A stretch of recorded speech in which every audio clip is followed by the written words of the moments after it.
नमस्कार, एक मत पोस्ट में आपका स्वागत है। मैं हूं सर्वेश कुकरा। इस वक्त सीधी तस्वीरें आप अपनी स्क्रीन पर देख पा रहे होंगे गोवा के मापुसा कोर्ट से। मापुसा कोर्ट वही कोर्ट जहां पर सोनाली फोगाट मर्डर केस की आज सुनवाई थी, और जब सीबीआई ने चार्जशीट पेश की थी पिछले महीने, उसके बाद में ये पहली तारीख थी और माना जा रहा था कि आज ज़बरदस्त बहस हो सकती है, चार्जशीट को लेकर बहस हो सकती है। तमाम चीज़ों पे हम बात करेंगे। हमारे साथ वकील साहिबान लाइव जुड़ गए हैं और 4 वकीलों की जो टीम है आज वो पेश हुई है। एक्यूज्ड की तरफ से सुधीर सांगवान के वकील अमित जागलान पेश हुए हैं। सुखविंदर के जो वकील हैं, हरियाणा के जाने माने डिफेंस लॉयर हैं, माने जाते हैं सुखवंत डांगी, वो पेश हुए हैं। अनुभव सिंह पेश हुए हैं और रमेश साहू।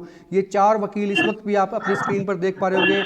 हमारे साथ गोवा से सीधी कोर्ट के सामने से ही लाइव हमारे साथ जुड़े हैं। सबसे पहले जानना चाहेंगे उससे पहले मैं बता दूं जो लोग अभी भी जुड़े हैं, सोनाली फोगाट हरियाणा की और इनफैक्ट कहें कि हिंदुस्तान का एक वो चेहरा थी, बॉलीवुड की भी हस्ती उनको आप कह सकते हैं, टिकटॉक गर्ल उनको कह सकते हैं, बीजेपी की नेत्री आप उनको कह सकते हैं। उनकी हत्या हुई थी। हत्या इसलिए क्योंकि मुकदमा इसमें 302 का दर्ज हुआ था। 22 अगस्त को गोवा में उनकी हत्या हुई थी। सीबीआई की जांच हुई। सीबीआई ने जांच के बाद में अपनी चार्जशीट पेश की और चार्जशीट में भी हत्या की बात कही है। हत्या की धाराओं के तहत में चार्जशीट पेश की गई है, इस पर भी बात करेंगे। और इस चार्जशीट पेश होने के बाद में, क्योंकि चार्जशीट 22 नवंबर को पेश की गई थी सीबीआई की तरफ से मापुसा कोर्ट में, गोवा की ये कोर्ट है, इसके बाद में आज ये पहली तारीख लगी है। और इस पे क्या क्या हुआ है, काफ़ी चीज़ें संभावनाएं थी कि बहस हो सकती है। मेरे साथ लाइव 4 वकील जो हैं डिफेंस के वो जुड़े हैं। हरियाणा के जाने माने, जैसे मैंने बताया, क्रिमिनल डिफेंस लॉयर हैं सुखवंत डांगी, वो इस वक्त जुड़े हैं। डांगी साहब बहुत बहुत स्वागत। मैं जानना चाहूँगा कि आज की सबसे पहले बताएं कि प्रोसीडिंग्स क्या क्या हुई हैं, क्या आरोपी पेश हुए थे कोर्ट में? सर्वेश भाई, जी। पिछले इंटरव्यू में मैंने आपको कहा था, अब दोबारा कह रहा हूँ, आप ये ना कहें कि हत्या हुई थी, आप ये कहें कि हत्या के आरोप लगे हैं। हम यही कह रहे हैं सर, क्योंकि पुलिस ने जो एफआईआर दर्ज की वो 302 में की, सीबीआई ने जो चार्जशीट पेश की वो दफा 302 के तहत की, तो 302 को तो हत्या ही कहेंगे ना वकील साहब? आरोप ही होंगे ना। नहीं, जब तक सजा नहीं अरे होती, भाई, जब तक आरोप फैसला नहीं आता, आरोपी होते हैं। तो फिर आप ये क्यों कहो कि हत्या हुई थी? ये मत कहो, ये कहो कि हम हत्या नहीं कह रहे, होने के सीबीआई कह आरोप रही है सर, लगे थे। सीबीआई कह रही है। सीबीआई कह रही है, अगर अगर मान लो सीबीआई की चार्जशीट फाइल करने से ही हत्या साबित हो जाती हो, तो इस कोर्ट प्रोसीडिंग की जरूरत क्या है? फिर उन्होंने फाइल कर दी, सजा कर दी नहीं, थी। आप अपनी जगह ठीक है, क्योंकि आप डिफेंस के लॉयर हैं, आप तो यही कहेंगे कि हत्या नहीं हुई थी। और नेटवर्क में थोड़ी सी दिक्कत आ रही है, शायद जैसे जुड़ते कोशिश करते हैं कनेक्ट करने की दोबारा से, क्योंकि इस वक्त सुखवंत डांगी जो हैं वो गोवा कोर्ट से सीधे हमारे साथ जुड़ रहे हैं, जुड़ गए दोबारा। कि नेटवर्क में थोड़ी दिक्कत थी। मैं ये कह रहा हूँ वकील साहब, क्योंकि आपका तो पेशा है, आप तो डिफेंस के लॉयर हैं, आप तो बचाव करेंगे, तो आपका तो यही बनता है। लेकिन चूंकि चार्जशीट हत्या में पेश हुई है सर, हत्या की धाराओं में पेश हुई है, तो मुकदमा तो हत्या का ही चलेगा ना सर कोर्ट में। अब सीबीआई यही तो कह रही है कि उनकी इन्वेस्टिगेशन के अनुसार हत्या का मामला है। जी। हत्या साबित नहीं हुई है ना। नहीं, हमने भी नहीं कहा सर साबित हुई सीबीआई है, हमने भी नहीं कहा, हम भी ये कह रहे हैं आरोप लगाए। एक मिनट सुरेश भाई, आप कह रहे हो हत्या हुई थी, आपने ये कहा हत्या हुई थी, आप ये नहीं कह सकते हत्या होने के आरोप लगे हैं। अच्छा, आप ये तो कह आप सकते हो अगर सीबीआई, आप सुनो एक बात, अगर सीबीआई की चार्जशीट फाइल करने से और कोई भी मामले साफ हो जाते हों, अब नहीं तो 2G स्पेक्ट्रम नहीं का तो घोटाला डांगी वो जी, देखो। नहीं तो अरे 2G, मैं एक मिनट मैं जी जी। कंप्लीट कर रहा हूं, फिर आपके सारे जवाब। मैं ये कह रहा हूं कि अगर सीबीआई के साथ सीट फाइल करने से वो हत्यारे बन गए, तो फिर कोर्ट की क्या जरूरत आवश्यकता है अब, क्योंकि आरोप लगे हैं। दूसरी बात आप देखें, सीबीआई की जितनी भी चार्जशीटें हैं, मैं एक बहुत बड़ा इस देश के सामने जो 2G स्पेक्ट्रम का एक स्कैम आया था, जिसको स्कैम बोला गया था, सीबीआई ने उसकी जांच की थी। अंत में क्या नहीं, हम निकला? भी मर्डर 2G केस ही कह रहे हैं स्पेक्ट्रम सर, ये केस ही कहा जा रहा है इसको, सीबीआई हमने कोई फैसला नहीं सुनाया। आप और अगर अगर नहीं, हत्या नहीं हुई थी या कुछ भी नहीं सीबीआई हुआ था, तो आपको क्या लगता है कि सोनाली फोगाट खुशी खुशी से चली गई थी, अपने आप की मर गई क्या? मैं मैं आपके सारे सवालात का जवाब दूंगा। मैं ये कह रहा हूँ कि सीबीआई वाले कोई खुदा के फरिश्ते तो है नहीं कि उनसे चूक ना होती हो। 2G स्पेक्ट्रम का मैंने आपको बिल्कुल रिलेवेंट एक एग्जांपल दिया है कि कितना हल्ला मचा, इवन प्राइम मिनिस्टर तक उस बात पे 2G स्पेक्ट्रम में क्या निकला, सीबीआई ने इन्वेस्टिगेशन चलो, की आज तो थी। सर मेरा मर्डर कहने का केस की बात मतलब करेंगे, 2G स्पेक्ट्रम का तो मामला ही अलग है जी। हाँ नहीं, मैं सिर्फ ये कह रहा हूँ कि आप इसको हत्या हुई थी ये मत कहें, हत्या होने के आरोप लगे थे आप ये कहें। दूसरी बात, अब अभी आपका दूसरा सवाल ये था कि आज क्या जी थे। जी आज सिंपल क्या था कि सीबीआई ने कुछ डॉक्यूमेंट्स हमें दिए नहीं, जो चार्जशीट के साथ उन्होंने लगाए हैं, लेकिन हमें नहीं जी दिए। हमने उसको लेने के लिए एप्लीकेशन लगाई थी, तो उसमें एक स्पेशल पीपी अपॉइंट किया गया है सीबीआई के द्वारा। वो आज पेश नहीं हुए, तो अगली 16 दिसंबर लगा दी गई है कि वो स्पेशल पीपी भी पेश हो, और जो डॉक्यूमेंट हमने मांगे हैं, जो एप्लीकेशन लगाई है, उसके ऊपर डिसीजन होगा। ये 21 सीबीआई ने तारीख को। सुखवंत जी, सीबीआई ने एक बहुत बड़ी और ये कहें तो मोटी जो है एक चार्जशीट पेश की है इसमें, और 104 गवाह इसमें बनाए गए, जो मेरी सूचना है। 104 गवाह तो बहुत होते हैं सर, तो इसका मतलब क्या माना जाए कि सीबीआई ने बड़ी शिद्दत के साथ में जांच की मामले की, और अब चूंकि आप तो डिफेंस के लॉयर हैं, आप कोशिश करेंगे आपके जो जो मुवक्किल मैं हैं बचें। मैं सर्वेश भाई वही कह रहा हूँ, सीबीआई की चार्जशीट जो है ना, इतनी बोगस चार्जशीट मैंने देखी नहीं आज तक। एक कितने गवाह बनाए हैं, ये कोई मटेरियल थोड़ी है। क्वांटिटी मटेरियल नहीं करती गवाहों की, उनकी क्वालिटी मटेरियल करती है। और क्वालिटी वाइज, अगर क्वालिटेटिव अगर देखा जाए, तो सीबीआई की चार्जशीट बिल्कुल एक झूठ का पुलिंदा है। और हमें यह लगता है कि इनको जबरदस्ती 302 की तरफ धकेला गया है, for the reasons best known to the CBI officers. मैं तो जानता नहीं इन्होंने ऐसा क्यों किया, लेकिन अगर चार्जशीट को अगर आप देखेंगे तो झूठ का पुलिंदा है, इसमें 302 का एक भी मोटिव नहीं है। नहीं, आपको मोटिव आपको नहीं है। कोई बात नहीं, आप बात करते हैं। आपको सीबीआई की चार्जशीट में ऐसी क्या बात लगती है जिससे आपको ऐसा अंदाजा होता है, ऐसा लगता है कि ये झूठ का पुलिंदा है, इसमें दम नहीं है, ये बोगस है, जैसे भी लगता है? मैं सिर्फ एक ही बात बताऊंगा, और आपके भी अगर कोई जानकारी में मेडिकल एक्सपर्ट हो ना, बहुत अच्छे लेवल के मेडिकल एक्सपर्ट हो, तो वो इस बात को बता सकते हैं। जब उसको सोनाली फोगाट को हॉस्पिटल लाया गया, तो डॉक्टर ने लिखा कि सी वाज ब्रॉट डेड, जी। और डॉक्टर उसको सीपीआर दे रहा 3 टाइम, हम्म और 2 इंजेक्शन दे रहा उसको, एड्रेनलिन के और एनालॉक्स के। अब आप मेरे को एक बात बताओ कि मरे हुए आदमी को इंजेक्शन क्यों देना भाई? सर, मैं बताता हूँ आपको, हालांकि ये जांच सीबीआई ने की है, लेकिन मैं बताता हूँ, जिस वक्त ये लाया गया होगा सोनाली फोगाट को, तो उस वक्त तो पहली प्राथमिकता यही रहती है किसी तरह से उसको बचाया जाए, या अगर उसमें थोड़ा बहुत भी कुछ बचा है तो उसको जिंदा करने की कोशिश की जाए। लेकिन बाद में ये ब्रॉड डेड की जो बात कही गई, तो बाद में कही गई होगी। नहीं, मैं ये कह रहा हूँ आपको, हाँ मैं आगे बता रहा हूँ, आप सुन नहीं रहे। मैं ये कह रहा हूँ कि एड्रेनलिन का इंजेक्शन जो है ना, इंट्रावीनस दिया जाता है। इंजेक्शन 3 प्रकार से दिए जाते हैं, इंट्रावीनस, इंट्रामस्कुलर और एपिडर्मिस के ठीक नीचे, है, ठीक है। इंट्राडर्मिस। और एड्रेनलिन का इंजेक्शन जो है वो इंट्रावीनस ही दिया जाता है। नस में लगाया जाता है, मतलब आप और ये कहना चाह रहे हैं? हाँ, और नस इंट्रावीनस इंजेक्शन उसी को दिया जाएगा जो अलाइव होगा, क्योंकि मरने के बाद नस नहीं मिलती है। And I am 100% sure on the basis of the medical jurisprudence that she was alive. Doctor ने लिखा कि brought dead, वो इसलिए लिखा क्योंकि डॉक्टर एड्रेनलिन इंजेक्शन के बहुत ज्यादा साइड इफेक्ट्स हैं। आप ये कहना चाह रहे हैं कि जिस वक्त सोनाली को लाया गया वो जिंदा थी? मैं कहना नहीं चाह रहा, मैं साफ कह रहा हूँ। और सीबीआई ने whether the injection was injected intravenous और intramuscular, कोई जांच नहीं की है उस डॉक्टर से। और साइड इफेक्ट्स जो थे इसके एड्रेनलिन के, जो इतने सीवियर होते हैं, क्योंकि एड्रेनलिन का इंजेक्शन इसलिए दिया जाता है भाई कि वो एकदम से उसको हार्ट बीट को बढ़ा दे, हार्ट को फिर चालू कर दे, और वो वेन्स को, जो ब्लड वेसल्स हैं, उनको नैरो कर देता है। उसके बहुत सीरियस साइड इफेक्ट हैं, और उसका साइड इफेक्ट सेरिब्रल ओडिमा और पल्मोनरी ओडिमा भी है, जो उसकी काज ऑफ डेथ दिया गया है। सीबीआई ने कोई जांच नहीं की whether the injection was injected intravenous और इंट्रामस्कुलर। और जो डॉक्टर दे रहा है वो बीएचएमएस था, बैचलर ऑफ होम्योपैथिक साइंस था, और एलोपैथी की इतनी सीवियर दवा जो एड्रेनलिन बहुत एक्सेप्शन केसेस में दी जाती है, वो दे रहा था। मैं ये कह रहा हूँ आपके सामने कि वो she was alive at the when she was brought to hospital. इसमें सुखवंत जी, इसमें कोई शक नहीं है। आप ठीक है, हरियाणा के। एक बात और कहें, जो जिस एमडीएमए से उसकी डेथ होने के बताए जा रहे हैं कि उसकी वजह से उसकी मौत हुई है, there is no difference between MDMA and adrenaline injection. MDMA उसकी सॉलिड फॉर्म है, उसका पाउडर फॉर्म है, और एड्रेनलिन उसकी लिक्विड फॉर्म है। अब मेरे को एक बात बताओ, चिल्ली खाने से अगर किसी की तबीयत खराब हो तो उसको चिल्ली खाने को दी जाएगी क्या? एमडीएमए से अगर उसकी हालत खराब हुई थी तो एड्रेनलिन का इंजेक्शन क्यों दिया गया?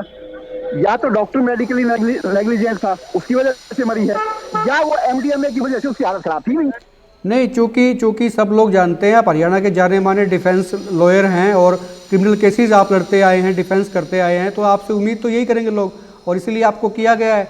और फीस भी मुझे लगता है आपने बड़ी भारी भरकम फीस ली होगी, आप गोवा आ रहे हैं, जा रहे हैं, तो आप तो इस केस को घुमाएंगे, आप इस चीज़ को भी लेंगे, डॉक्टर पे सवाल उठाएंगे, है ना, आप तमाम चीज़ें करेंगे, बाल की खाल भी आप खींचना जानते हैं, तो तमाम अरे चीज़ें। मैं सवाल नहीं उठा रहा। एक इंटरव्यू और अरेंज करें आप, और जो मेडिकल एक्सपर्ट हो एड्रेनलिन के इंजेक्शन में, उसको मेरे सामने बिठाओ, मैं आपके सामने प्रूव कर दूंगा। दूसरी बात जहां तक ये है कि मेरे को लोगों की उम्मीदों से कुछ नहीं लेना देना, लोगों की भावनाओं से मेरे को कुछ नहीं लेना देना। बीइंग एडवोकेट मेरे को मेरा काम ये है कि ट्रुथ सामने आए, जस्टिस हो। और ये दोनों के साथ इनजस्टिस अभी तो काफी हुआ है, बेवजह से उनको अंदर रखा जा रहा है, इनजस्टिस हुआ है। तो मेरा काम ये है, लोगों की भावनाओं से, उम्मीद से, वो क्या कहते हैं, मीडिया क्या कहती है, मेरे को उससे कोई लेना देना नहीं नहीं। ठीक है, आपका तीसरी बात पेशा जो है आपने तो कही, आप इस चीज़ को तो कह सकते हैं कि आपको किसी से लेना देना नहीं है, आपके साथ जी। तीसरी बात जो है ना, आपका सवाल जो था ना, वो that is dealt by professional ethics. और मेरे क्लाइंट के बीच की बात है भाई, भारी भरकम कम ली। कई बार क्या आप राम जेठमलानी को सुनोगे ना, तो उसने उन लोगों की मदद जो है ना फ्री ऑफ कॉस्ट भी की है जो बेचारे संकट में थे। और मेरे को ये लगता है बीइंग एडवोकेट कि ये लोग संकट में हैं बिना वजह, कोई कारण ही नहीं है।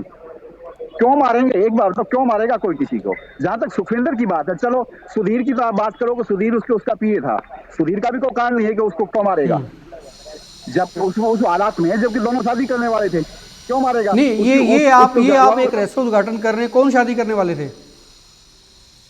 सोनाली फोगाट और सुधीर सांगवान शादी करने वाले थे, उनके घर वालों को भी पता था, पूछ लेना उनसे। ठीक है, लिव इन में रह रहे थे, सबको पता था, उन चीजों की तरफ मत जाओ। मैं ये कह रहा हूँ सुखविंदर की जहां तक बात है, आप पूरी चार्जशीट पढ़ लो, सिर्फ वो उसके साथ देख लिया तो उसका नाम लिखवा दिया। और उन्होंने, क्योंकि उनके घर वालों के जो प्रेशर थे, जो वो उसको बार्गेनिंग करना चाहते थे, वो बार्गेनिंग नहीं हुआ उससे। अब इसका ये देखो, आप तो खुद बड़े पत्रकार हो, हिसार डिस्ट्रिक्ट के, कुलदीप बिश्नोई का कैसे नाम लिया गया। कुलदीप बिश्नोई का कोई मतलब ही नहीं इस केस में। जब मदद ही नहीं तो किसी भी नेता का कोई मतलब नहीं है। बड़े बड़े नेताओं के नाम उछाल दिए, कुलदीप बिश्नोई को बेचारे को on the eve of the election, Adampur election, when his son was on the challenge, जो लोग कुलदीप बिश्नोई का नाम ले रहे थे, आखिर में वो चुप हो गए, मैनेज कर लिया गया। जो भी चीजें थी हम उस पर नहीं जा रहे हैं कि बिल्कुल मैनेज नहीं कर दिया गया। मेरे को एक बात बताओ ना, खापों के पास जाकर के इनके घर वाले कुलदीप बिश्नोई का नाम ले रहे थे, फिर बाद में क्या हुआ थी। नहीं, हम इस बात से बिल्कुल इत्तेफाक नहीं रखते कि इसमें कोई। मैं ये कह रहा हूँ कि क्या एक व्यक्ति किसी एक व्यक्ति का गलत नाम ले सकता है, इन दोनों का गलत नाम नहीं ले वकील सकता। साहब, एक बात तो आप मानते हैं, सोनाली फोगाट। और एक और करता हूँ, मैं एक बात और बताता हूँ आपको इसके इस माध्यम जी से।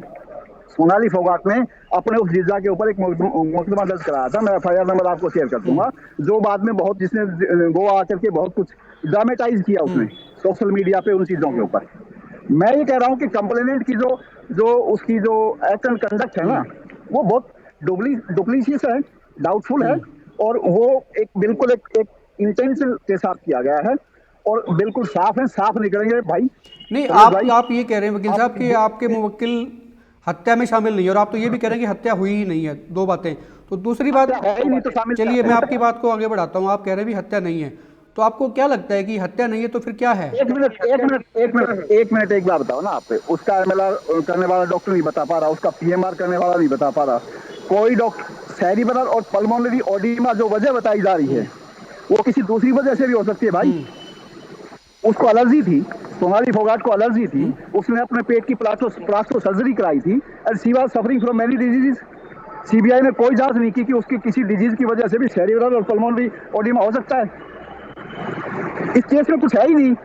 अब बेवजह इन लोगों को हरेस किया जा रहा है, पता नहीं क्या वजह है और क्या कारण है, कौन लोग कौन व्यक्ति इनके पीछे बैठा, क्या चाहता है इन सारी चीजों को। मतलब आपने इसकी, अब आपके पास में मेडिकल ग्राउंड जो है, आप उसको बड़ा मजबूत बना रहे हैं बचाने के लिए अपने मुवक्किल को, कि भी ये ग्राउंड्स हैं, ये मेडिकली ग्राउंड्स हैं, जिस पे आप ये साबित करने की कोशिश कर रहे हैं या करेंगे कि भाई मैं नहीं बना रहा। CBI had filed A lengthy chargesheet, और उसके बेसिस पे मैं कह रहा हूँ, अगर मान लो कोई चीज की उन्होंने कमी छोड़ दी, उस चीज की उन्होंने क्यों नहीं जांच की कि कितनी डिजीज थी इसकी। डॉक्टर उमेश जिंदल जो उसका इलाज करता था, उसकी स्टेटमेंट में रिकॉर्ड नहीं की सीबीआई ने एक्सपेक्टेड में, क्यों? इसीलिए क्योंकि उसके कारण ये जाएंगे पीछे कि वो सेरिब्रल पल्मोनरी ओडिमा है, वो उसकी डिजीज की वजह से और उस एड्रेनलिन इंजेक्शन की वजह से हुआ अच्छा, है। ये तो सुखवंत जी एक पार्ट होगा जो आपने डिस्कस किया कि सीबीआई ने जो अपनी चार्जशीट में कहा कि भाई इस तरह से पोस्टमार्टम हुआ, ये इनको ड्रग्स दिए, ये इनको दवाइयाँ दी गई, जो भी किया आपने इस पे, जिसके बेस पे ये थ्योरी आपने बनाई है कि भाई ये चीज़ें हो सकती हैं। इसके अलावा सीबीआई और क्या कहती है चार्जशीट में? वो भी तो उन्होंने कुछ कहा होगा, बहुत बड़ी चार्जशीट है। कोई कंक्लूजन नहीं है उस पर, कोई कंक्लूजन ड्रॉ नहीं उसमें होता। उसमें मर्डर की सीबीआई ने वजह कोई बताई गई है चार्जशीट में? वजह क्या रही? क्योंकि बगैर वजह के मर्डर नहीं नहीं, होता है। है ही नहीं, है ही नहीं, है ही नहीं। वो they are beating just outside the bush. CBI बिल्कुल जाली के बाहर रट मार रही है। उसने जो अकाउंट्स की कुछ ट्रांजेक्शन दिखाई वो बहुत थोड़ी है, 17 लाख रुपए है, और वो भी 2-3 साल के पीरियड के ऊपर है। अब एक बार बताओ, अगर मोटी उसका पैसा लेना था सुधीर का उसको मारने के लिए, तो कोई वो जिंदा रहेगी तो पैसे देगी कि मर के पैसा देगी? कोई क्यों मारेगा? मेरे को आपसे पैसा लेना, मैं आपको क्यों मारूंगा जबकि आप मेरे को दे रहे हो, बहुत आराम से दे रहे हो। आप बताओ, नहीं, ये इसके आरोप अलावा ये कोई लगे कि मोटिव है प्रॉपर्टी का इसमें? कुछ मैटर हो सकता था, प्रॉपर्टी हथियाने की कोशिश हो कोई सकती थी। प्रॉपर्टी का आरोप लगे होंगे भाई साहब। आरोप तो ये भी लगे थे शुरुआत में कि उसके 40 चोटें हैं उसके शरीर पर। उनको डॉक्टर ये लिख रहा है कि वो टाइट हार्ट टाइटनिंग की वजह से है। जिन लोगों ने पकड़ के उसको कैब में डाला और हॉस्पिटल ले गए उसकी वजह से थी वो। 40 भी चोट रहा, वो डॉक्टर के इंजेक्शन की है जो एड्रेनलिन दिया उसने उसका। अब मीडिया तो ये भी कह रहा था, लोग ये भी कह रहे थे कि 40 चोटें इसलिए 302 बनी है, जबकि वो चार्जशीट में क्लियर हुई थी। सुकुन जी, चूंकि चार्जशीट पेश कर चुकी है सीबीआई, 3 महीने के अंदर उन्होंने जैसे करनी होती है, तो लास्ट के उन्होंने डेज में ये पेश की थी, तो अभी आप जमानत की अर्जी भी आपने लगा दी होगी या लगाएंगे? अभी सर्वेश भाई अभी नहीं लगाई थी। And as soon as we file the bail application you will be inform. आज जो मुझे बताया गया, आपने भी जिक्र किया कि आज जो आरोपी हैं, आपके मुवक्किल भी हैं सुखविंदर और सुधीर सांगवान, ये दोनों को पेश नहीं किया गया, तो क्या वजह रही? आज जेल से क्यों नहीं लेके आया गया उनको कोर्ट में? वो तो सर्वेश भाई एक रूटीन की बातें हैं। जेल अथॉरिटीज के पास स्टाफ नहीं होगा या जो भी कारण होंगे वो तो जेल अथॉरिटीज बेस्ट जानती हैं। कोर्ट ने उनको नोटिस कर दिया है जेल सुपरिटेंडेंट को, वो आके अपना एक्सप्लेनेशन देगा for the date next which is for 16 December. नहीं, बिल्कुल सही है। उसके बाद क्या रहेगा? अभी आप 16 दिसंबर को फिर से तारीख है, तो उसमें आपकी तरफ से क्या क्या रहेगी प्रोसीडिंग्स? क्या उस दिन कोई जमानत रहेगा बेल लगा ये सकते हैं? सर्वेश भाई, फाइनल ऑर्डर बताऊं आपको क्या रहेगा? आपके इस सवाल को खत्म कर देता हूँ। ये बाइज्जत बरी होंगे। चलिए, ये तो सर अभी तो बहुत लंबा चलेगा, मुझे लगता नहीं मामला कि अभी कोई अगली जो तारीख रहेगी 16। हाँ, तो आपने अगली तारीख को तो बस सिर्फ ये है कि वो हमारी जो एप्लीकेशन है जिसमें सीबीआई ने वो सीसीटीवी फुटेज और कुछ वीडियोस नहीं दिए हैं वो देगी थी वो। अच्छा, आपने सीसीटीवी उसका फुटेज डिसीजन मांगी होना है जो सीबीआई के पास है? हमारा अधिकार बनता है सर्वेश भाई, हमारा अधिकार है कि वो उसको दें जो भी डॉक्यूमेंट सीबीआई के उसके कहाँ साथ कहाँ इसके की साथ लगाई सीसीटीवी जाए। फुटेज वो हमने सुखमन जी दी। सीबीआई ने जो कोर्ट में पेश की है, कहाँ कहाँ की अब फुटेज है ये? वो जब आएंगी ना तब पता लगेगा कहाँ कहाँ की। वो सारी वो कर्लीज क्लब की भी हैं, कई कई सीसीटीवी फुटेज हैं। आपके साथ में ये अमित जागलान भी हैं जो सुधीर सांगवान के एडवोकेट हैं, वो बात करना चाहे तो उनसे भी आप कनेक्ट करा सकते हैं अगर वो कुछ कहना चाहते हैं तो। वो क्योंकि इंटरव्यू लंबा हुआ, वो गाड़ी में जा बैठे और वो अपनी वो अनिच्छा जाहिर कर रहे हैं इस अच्छा, बात वो को, कुछ कहना आई चाहते विल हैं। नॉट रिएक्ट दूसरी फॉर बात मीडिया। सुखमन जी, मैं आपसे जानना चाहता हूँ, चूंकि आप डिफेंस के लॉयर, मैं बार बार कह रहा हूँ कि मैं बता दूं जो लोग अभी भी जुड़े हैं लाइव में, सुखमन डांगी हरियाणा के जाने माने क्रिमिनल केसेस के डिफेंस लॉयर हैं, और वो इस वक्त सोनाली फोगाट मर्डर केस में, केस इसलिए कह रहा हूँ क्योंकि वो भी वकील साहब भी कह रहे थे भी मर्डर मत कहें, मर्डर केस कहें, तो जाहिर सी बात है केस ही है, एक्चुअली में ये मर्डर केस आपका है। धन्यवाद, आपने मेरी बात को नहीं, सुना। मैं भी इसी इत्तेफाक रखता हूँ कि मर्डर केस है, जब तक कोई फैसला नहीं आता ये केस कहेंगे इसको। तो उसमें मर्डर के आरोप हैं। हाँ, आरोप हैं, तो केस है तो आरोप भी हैं। तो उसमें आप सुखविंदर के एडवोकेट हैं, सुखविंदर ने और क्या कहा है? मतलब अब उनको जेल में क्या स्थिति है? कभी लॉयर, क्योंकि लॉयर तो बात कर सकते हैं अपने मुवक्किल से, तो उनकी जेल में स्थिति क्या है अभी? नहीं, अब हम मिल के आते हैं जेल में। वो जैसे सब कैदियों की होती है सर्वेश भाई, उनके साथ कोई अलग ट्रीटमेंट थोड़ी उनको होगा। कुछ ऐसा लगता है कि वो उस दिन जैसे सब, अनफॉर्चुनेट हुआ, ये नहीं होता तो ये भी नहीं होता, काश हम उस नो करलिस नो में नहीं नो गए नो होते? नो नो नो नो, अरे नो, पछतावा तब हो जब आपने गलत किया हो। They are not in repentative mood. पछतावा बिल्कुल भी नहीं है उनको। इस बात का दुख है कि भाई वो ये जो चीजें हुई वो इस तरीके से घूमी कि उनके साथ बहुत बड़ा इनजस्टिस हुआ। दुख है उनको, खेद है इस बात का कि सोनाली फोगाट गई, क्योंकि सीधी सी बात है सुधीर के साथ उसके अच्छे रिश्ते थे। वो तो होता ही आपका, जब नजदीकी आदमी जाता है तो उसमें तो कोई डाउट ही नहीं है। लेकिन इस बात का दुख और एंगर ज्यादा है कि इस देश में उनके साथ इनजस्टिस हुआ है। ये चीजें इस प्रकार की नहीं थी जिस प्रकार से मीडिया ने बनाई, जिस प्रकार से सीबीआई ने बनाई, और जो चीजें घूम रही हैं चलती। सर, मीडिया के बनाने से कुछ बनता नहीं है, क्योंकि कोर्ट में तो जो आपके गवाह और जो फैक्ट्स काम करेंगे। अब तो सर्विस इस देश में मीडिया के बनाने से बहुत कुछ बनता है। मीडिया ट्रायल चलती हैं और लोगों की भावनाएं बदल जाती हैं, और लोगों की भावनाएं जब बदल जाती हैं तो सारी चीजें, क्योंकि इन्वेस्टिगेटिंग एजेंसी में भी आदमी होते हैं, कोई खुदा के फरिश्ते नहीं होते। सीबीआई के लोग कहीं ऊपर से नहीं आए, सीबीआई के लोग भी हम में से ही हैं, वो भी टीवी देखते हैं, मीडिया देखते हैं, उनकी भी भावनाएं बदलती हैं। एक जज भी वही होता है, तो मीडिया तो सब कुछ बदल देता एक है। सवाल और सुकुन जी आपसे ये था कि क्या सोनाली फोगाट के परिवार की तरफ से भी कोई लॉयर यहाँ पे किए गए हैं, वो कुछ पेश हुए थे कोई कोर्ट में? अभी तो ऐसी सूचना हमारे पास नहीं है, फाइल पर भी नहीं है। शुक्रिया, और शुक्रिया सर बात करने के। Equally equally equally equally they are having right to plead their case. अभी आपने एक जिक्र किया था, मैं थोड़ा सा उसको बढ़ाना चाहता हूँ आगे, छोटी सी बात को आपने जिक्र किया बीच में कि सुधीर सांगवान सोनाली फोगाट शादी करने वाले थे, ये आपने एक बड़ी चौंकाने वाली बात कही। तो क्या इसकी कोई तारीख भी उन्होंने मुकर्रर कर दी थी, किस तारीख को करेंगे, ऐसा कोई एविडेंस? भाई इतनी, क्योंकि ये है ना, उनके घर वालों को सबको पता है। तारीख मुकर्रर हुई थी कि नहीं हुई थी वो मेरी नॉलेज में नहीं है, लेकिन शादी करने वाले थे ये उनके उनके मेरे ख्याल से सोनाली फोगाट के सारे जितने भी उससे एसोसिएटेड जो फैमिली है ना, उनके घर के थ्रू तक पता होगी ये बात। तो ये आपने जो बात कही है, ये किस बेस पे आप कह रहे हैं? क्या सुधीर सांगवान ये बात कह रहे हैं? डेफिनेटली मैं कहीं मैं कोई महात्मा बुद्ध हूं नहीं कि मेरे अंदर को ज्ञान पैदा होता है। जो सूचनाएं उन्होंने मेरे को दी हैं वही मैं आपके साथ शेयर कर रहा हूं, और वो उनके घर वालों से बात करें आप। अब लिव इन रिलेशनशिप में इतना लंबा समय उनका हो चुका था। आप लिव इन रिलेशनशिप को तो मानते होगे ना, कि साथ रहते थे। नहीं रहते थे वो तो वो सभी लोग, उनके परिवार के लोग भी मान रहे हैं। जब सीधी सी बात है, तो वो उनका लिव इन रिलेशनशिप बहुत गहरा हो चुका था। वो शादी करने वाले थे, इस प्रकार की बातें थी, परिवार को पता था। जब वो एक कमरे में ठहरते थे, घर में होते तो एक कमरे में, बाहर जाते थे तो एक कमरे में, क्या बात रही भाई? और फिर सुधीर को मारेगा उसको? एक बार बताओ आप, कितनी गलत बात है। उसकी साइकोलॉजिकल स्थिति को देखते हुए भी एक व्यक्ति जिसने अपने लव वन को खो दिया, उस पे और उसके ऊपर इस प्रकार का आरोप उन लगाया। पर जो शक लोगों को हो रहा है, जो शायद हो सकता है पुलिस को भी हुआ और उनका परिवार भी जो शक करता है, वो उसकी बिना जो है, उसकी वजह जो है वो ये रही है कि जब सोनाली फोगाट की हालत बिगड़ी है तो उसको तुरंत प्रभाव से हॉस्पिटलाइज नहीं कराया गया। अरे नहीं भाई, नहीं, ये वजह नहीं है, वजह दूसरी है। मैंने बताया ना, उसने अपने जीजा के ऊपर एक एफआईआर दर्ज कराई थी। वो उसके लिए सुधीर को दोषी मानता था। उसके घर वाले भी उसको एक्सप्लॉइट करना चाहते थे, सोनाली फोगाट को, जो सुधीर नहीं करने दे रहा था। इस वजह से वो एनॉयड थे, उससे नाराज थे। और उसके जाने के बाद उन्होंने अपना जो एंगर था, अपना जो गुस्सा था, वो इस वे में निकाला, सुधीर को फंसाने के लिए। ये फंसाया। अब एक बार मेरे ये हैं जूनियर, ये आपसे बात करेंगे, और जो बाकी चीजें हैं आप इनसे पूछो। जी जी जी। सुखवंत डांगी के एसोसिएट हैं रमेश साहू आप जुड़े हैं अभी एक मत पोस्ट पर सीधे। तो आज की प्रोसीडिंग की मैंने जांच पूछा है कि आज क्या क्या चीज़ें हुई हैं, तो उन्होंने कहा कि एप्लीकेशन लगाई गई है और उनको पेश नहीं किया गया था। 16 दिसंबर के लिए क्या तैयारियां आपकी?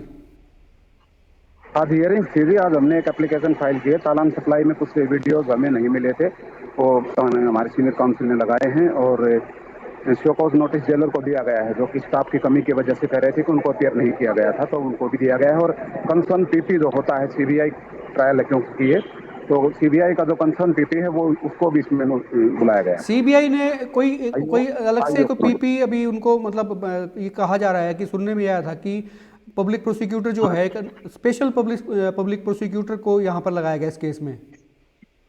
हाँ जी, वो भी आज नहीं थे, उनको आज अपॉइंट किया गया है। शुक्रिया बात करने के लिए। ये थे सुखवंत डांगी और रमेश साहू, ये दोनों वकील हैं और आज सीबीआई जो मर्डर केस है उसमें अपील हुए थे। एक्यूज की तरफ से जो आरोपी हैं उनकी तरफ से डिफेंस के लॉयर हैं, और उन्होंने बताया कि अगली तारीख जो है 16 दिसंबर की रहेगी। कई रहस्य उद्घाटन भी उन्होंने किए हैं। वीडियो को आप शेयर करें, खुल के कमेंट करें, और आप देखते रहें एक मत पोस्ट। नमस्कार।